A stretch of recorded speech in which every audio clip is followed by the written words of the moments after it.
Good evening, citizens of Super Earth. You're tuned in to the Galactic Liberation Network, your finest source for freedom, democracy, and truth.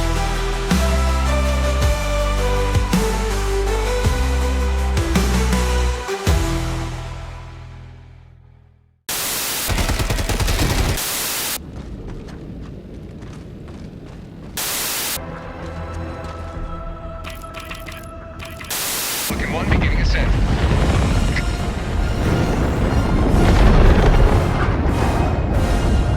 You have maintained our way of life.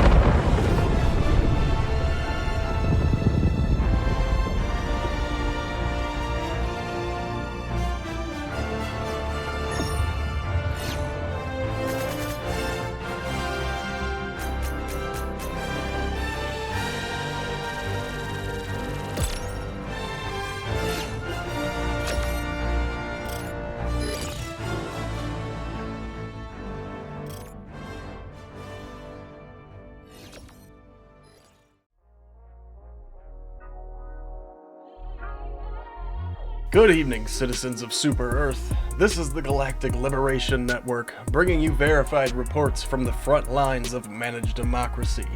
I am your anchor of freedom, Diamond Diver Dan. Here's what unfolded last week across the galaxy.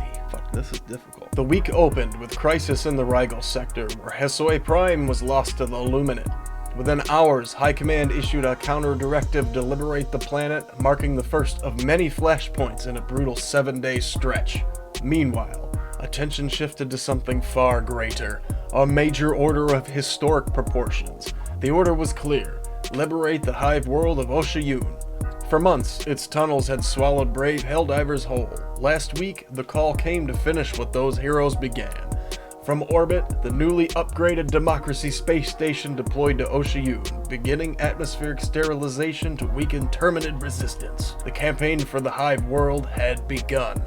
But even as Oshayun burned, the galaxy trembled. In the Jinchi and Orion sectors, the long-dormant rupture strain returned, a violent evolution of the terminid swarm. Worlds like Tarek, Gakrux, and Crimsica became instant war zones as the strain erupted from deep below the crust, tearing through the Seaf defenses. Despite staggering odds, Helldivers pushed back. Crimsica was briefly liberated, a momentary light in a week of chaos, before renewed terminid assaults forced another retreat. Then on Oshayun, the war escalated further. Massive Hive Lord activity crippled surface operations and triggered a minor order to eliminate 50,000 of the colossal beasts. In true Helldiver fashion, the task was completed in under 20 hours, a decisive strike that restored stability to the front. Orbit wasn't spared the strain. The Democracy space station polymer shielding suffered severe degradation after prolonged exposure to the gloom. To prevent a total systems failure, Command authorized an emergency warp to Carlia, a fully liberated world in the Omega sector.